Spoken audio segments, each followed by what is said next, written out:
Describe the loyalty program, because it does involve a card, as so many other loyalty programs do, but there's more to it than that. How does it work? Well, we've had a stored value card, a Starbucks card, for more than a decade now that had most of that time no loyalty attached to it. It was a prepaid card that people could use as a transaction tool, load value ahead of time and come into the store. And people did that and adopted that card remarkably, even though there was no reward to it.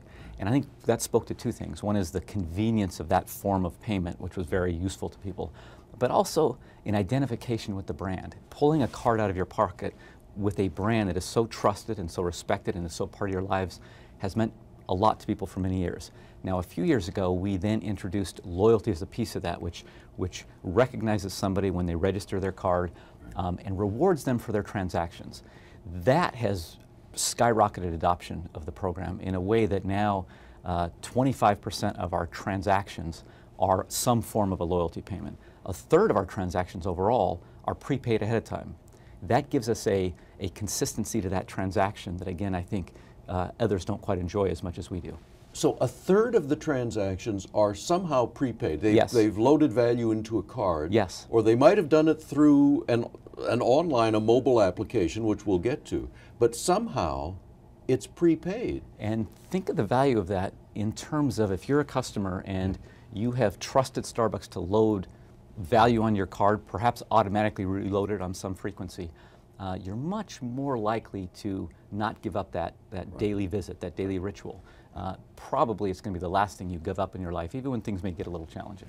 It strikes me that 1/3 is a very high proportion. I don't know how other retailers compare, but you probably do. I'm not aware of anybody that has that kind of attachment to a loyalty program with the frequency we have. You know, Starbucks is unique in that we had launched a Starbucks app, which allows people to combine that Starbucks card and the loyalty program that we discussed onto their mobile payment, and use that both as a tool to pay in stores, but also to track their rewards and to engage with Starbucks.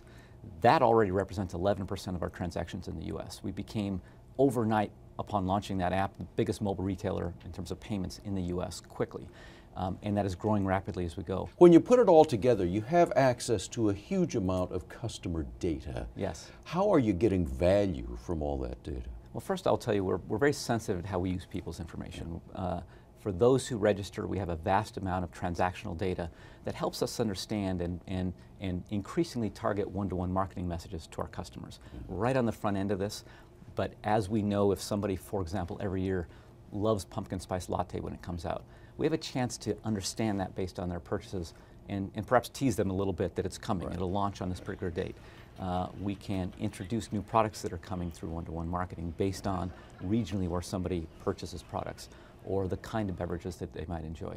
And increasingly we can take that information and use it to leverage what we call the flywheel, to drive somebody, for example, into our CPG business. Right. If we know that you're a frequent visitor to Starbucks, right, but we want to encourage a purchase down the aisle for your at-home consumption, right, we can give you some information about what we have, or perhaps entice you with some kind of an offer.